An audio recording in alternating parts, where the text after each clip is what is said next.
എല്ലാവർക്കും നമസ്കാരം. ലിബറൽ റെസ്പോൺസിലേക്ക് എല്ലാവർക്കും സ്വാഗതം. അപൂർവ പുത്രന്മാർ എന്ന ഒരു സിനിമ ഇപ്പോൾ ആമസോണിലുണ്ട്, ആമസോൺ പ്രൈമിൽ. ഈ ആമസോൺ പ്രൈമിൽ ഒരുപാട് സിനിമകൾ ഇറങ്ങാറുണ്ട്. പക്ഷേ ഇതങ്ങനെയല്ല. വളരെ നാളുകൾക്ക് ശേഷമാണ് മനുഷ്യരെ ചിന്തിക്കാനും ചിരിപ്പിക്കാനും പാകത്തിലുള്ള ഒരു ചിത്രം മലയാളത്തിൽ നമ്മൾ കാണുന്നത്. ഒരു അന്തകുന്തവും ഇല്ലാത്ത രീതിയിൽ ഒരു ഓളം പോലെയാണ് ഈ നാട്ടിലെ വിശ്വാസക്കാരുടെ അല്ലെങ്കിൽ മതവിശ്വാസികളുടെ വിശ്വാസം പോകുന്നതെങ്കിൽ കട്ടപ്പുക തന്നെയായിരിക്കും ഗതി എന്നാണ് ഈ ചിത്രം നമ്മളോട് പറയാതെ പറയുന്നത്. ഈ ചിത്രത്തിൽ പ്രധാനമായി അഭിനയിക്കുന്നവർ അത്യാവശ്യം കണ്ടാലൊക്കെ മനസ്സിലാകുന്ന ആളുകളാണ്. വിഷ്ണു ഉണ്ണികൃഷ്ണനുണ്ട്, ബിപിൻ ജോർജ് ഉണ്ട്, ലാലു ലക്സ് ഉണ്ട്, അശോകനുണ്ട്, നിശാന്ത് സാഗറുണ്ട്. പിന്നെ നമുക്ക് അധികം മുഖപരിചയമില്ലാത്ത കുറച്ച് സ്ത്രീ കഥാപാത്രങ്ങളൊക്കെ ഉണ്ട്.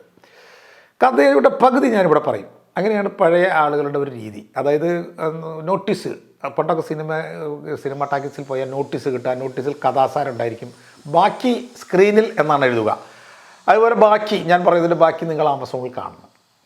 വിശ്വാസികൾ അധികം ഇല്ലാത്തൊരു പള്ളി, പക്ഷേ ഉള്ളവർ പക്ക വിശ്വാസികളാണ്. 4, 3, 7 ആളുണ്ടെങ്കിലും അതിൻ്റെ പവർ അവർ കാണിക്കും. അതിൽ പ്രധാനപ്പെട്ട ഒരാളാണ് സോളമൻ. പുള്ളി സുവിശേഷമൊക്കെ പ്രസംഗിക്കും. അങ്ങനെ വലിയ ഒരു ബഹുത്ത് പെരുത്ത വിശ്വാസിയാണ് അദ്ദേഹം. അവരുടെ ഗുരുത്തൊക്കെ വേണ്ട 2 പിള്ളേരുണ്ട്. അവർ വിഷ്ണുവും ബിപിനും. പക്ഷേ മക്കളും ആയിട്ട് വളരെ ദോസ്തുക്കളാണ്. ഒരു ദിവസം സോളമൻ ആശുപത്രി പോയപ്പോൾ അവൻ്റെ ഒരു സുഹൃത്തിനെ അവിടെ വെച്ച് കാണും. പണ്ട് സ്കൂളിലൊക്കെ പഠിക്കുന്ന കാലത്തുള്ള സുഹൃത്ത്, ഇപ്പോൾ പ്രായമായി. അപ്പോൾ ഇയാളോട് പറയാണ്, ആൾ മരിച്ചു കഴിഞ്ഞാൽ ആളുടെ ശവശരീരം കുട്ടികൾക്ക് പഠിക്കാൻ കൊടുക്കും, അല്ലാണ്ട് കുഴിച്ചിടില്ല എന്ന് പറഞ്ഞു. അതൊരു പുണ്യകാര്യമാണ്. സോളമനും തോന്നി, സംഗതി തരിക്കേടില്ലല്ലോ, മറ്റുള്ളവർക്ക് പ്രയോജനപ്പെടുന്നതല്ലേ കർത്താവിന് ഇഷ്ടപ്പെടുക. അന്യജീവൻ ഉദകി സ്വജീവിതം ധന്യമാക്കും അമലേ വിവേകികൾ എന്നാണല്ലോ കുമാരനാശൻ പറഞ്ഞിട്ടുള്ളത്. അന്ന് മക്കളുമായി ചേർന്ന് ആർമാദിച്ചു കൊണ്ടിരിക്കുമ്പോൾ സോളമൻ പറഞ്ഞു, ഞാൻ മരിക്കുമ്പോൾ എൻ്റെ ഡെഡ് ബോഡി മെഡിക്കൽ കോളേജിൽ കൊടുക്കണം. കർത്താവിന് ഏറ്റവും ഇഷ്ടപ്പെട്ട ഒരു പ്രവൃത്തിയായിരിക്കും അത്. അങ്ങനെ ചെയ്യുമെന്ന് നിങ്ങളെനിക്ക് ഉറപ്പ് തരണം.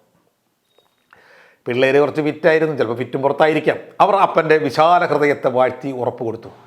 കുറച്ച് നാൾ കഴിഞ്ഞപ്പോൾ എല്ലാവരും മരിക്കുമല്ലോ, അതുപോലെ സോളമൻ ഹാർട്ട് അറ്റാക്ക് വന്ന് മരിച്ചു. പള്ളിയുമായി ഏറ്റവും ബന്ധപ്പെട്ട് നിൽക്കുന്ന ഒരാളാണ് പോയത്. അധികം വിശ്വാസികൾ അവിടെ ഇല്ലാത്തതാണ്. അപ്പോൾ അവിടുത്തെ പള്ളിയിലെ അച്ഛൻ ഈ പരാതിൻ്റെ കുടുംബവുമായിട്ട് നല്ല ബന്ധത്തിലായിരിക്കുമല്ലോ. അദ്ദേഹം താങ്ങും തണലുമായിരുന്നു. അങ്ങനെ അപ്പൻ്റെ പൊടുന്നനെ ഉള്ള മരണം മക്കളെ തളർത്തി. ആ തളർത്തിയത് കൊണ്ടായിരിക്കാം ആ സമയത്ത് അവർ അപ്പന് കൊടുത്ത പഴയ വാഗ്ദാനം മറന്നുപോയി.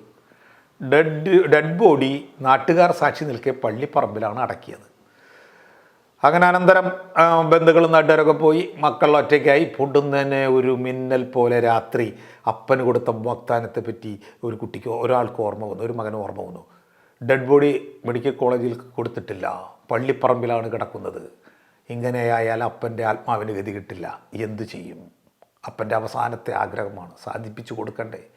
പിള്ളേർ പള്ളിക്കലച്ഛനെ പോയി കണ്ടു. അച്ചോ, അപ്പനോടുള്ള വാഗ്ദാനം നിറവേറ്റണം, ഡെഡ് ബോഡി തന്നേ പറ്റൂ. എഴുന്നേറ്റ് പോടാ പിശാചിൻ്റെ സംഗതികളെ അച്ഛൻ ഓടിച്ചു വിട്ടു. എന്തായാലും ഡെഡ് ബോഡി പുറത്തെടുക്കുക തന്നെ എന്ന് മക്കൾ വിചാരിച്ചു. രാത്രി അതിനുള്ള പണി കുഴിച്ചുകൊണ്ടിരിക്കുമ്പോഴാണ് കപ്പ്യാർ വഴി ആ വഴി പോകുമ്പോൾ ഒരു സെമിത്തേരിക്കുള്ളൊരു ഒരാളനക്കം പോലെ ഒരു ശബ്ദമൊക്കെ കേട്ട് പുള്ളി നോക്കുമ്പോൾ പുള്ളി കാണുന്നത് സോളമൻ്റെ ശരീരം ഉയർത്തെഴുന്നേറ്റ് നിൽക്കുന്നത് പോലെ നിൽക്കുന്നതാണ്. അയാൾ ബോധം കെട്ട് വീണു. പിന്നെ അയാൾക്ക് ഓർമ്മ വന്നപ്പോൾ മനസ്സിലായി, സോളമൻ ദൈവത്തിൻ്റെ ഏറ്റവും പ്രിയപ്പെട്ടവനായിരുന്നു. അവനെ കർത്താവ് ഉയർത്തെഴുന്നേൽപ്പിച്ചതായിരിക്കാം. ഇയാളത് നാട്ടുകാരോട് സാക്ഷ്യം പറഞ്ഞു. അപ്പോൾ ആളുകൾ 2 ഗ്രൂപ്പായി. അങ്ങനെ ഒന്നും സംഭവിക്കില്ല എന്ന് ചിലർ, അവരാണല്ലോ യുക്തിവാദികൾ. അതിൻ്റെ നേതാവായി ഒരു ബാലാജി. അയാൾക്ക് കാലിന് ഇത്തിരി വികലതയൊക്കെ ഉണ്ട്. എന്നാൽ വിശ്വാസികൾ പറഞ്ഞു, സോളമൻ അതിന് മാത്രം ദൈവത്തിൻ്റെ കുഞ്ഞാടായിരുന്നു. കപ്പ്യാർ പറഞ്ഞത് ശരിയാവാനാണ് സാധ്യത. വിഷയം പള്ളിയിലച്ഛൻ്റെ മുമ്പിലെത്തിയപ്പോൾ അച്ഛൻ പറഞ്ഞു, കല്ലറ തുറന്ന് നോക്കാം, അവിടെ ഡെഡ് ബോഡി ഉണ്ടോ എന്ന് നോക്കിയാൽ മതിയല്ലോ. ഡെഡ് ബോഡി ഇല്ലെങ്കിൽ കപ്പ്യാർ പറഞ്ഞത് നമുക്ക് ശരിയാണ് എന്ന് കരുതാം. അങ്ങനെ കരക്കാരെ സാക്ഷി നിർത്തി, യുക്തിവാദികളെ മുൾമുനയിൽ നിർത്തി കല്ലറ തുറന്നു. എന്തത്ഭുതം, അവിടെ ബോഡിയില്ല. അപ്പോൾ എന്തായി?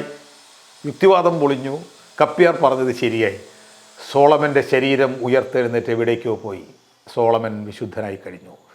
സോളമൻ ജനിച്ച ഈ ഇടവക വിശുദ്ധമായി കഴിഞ്ഞു. അവൻ നിരന്തരം വന്ന് പ്രാർത്ഥിച്ചിരുന്ന ആ പള്ളി വിശുദ്ധമായി കഴിഞ്ഞു. ഇനി അവിടെ തീർത്ഥാടനം നടത്തുന്നവർക്കാണ് പുണ്യം. അവൻ താമസിച്ചിരുന്ന വീട് സന്ദർശിക്കുന്നവർക്ക് അതിനേക്കാൾ ഏറെ പുണ്യം.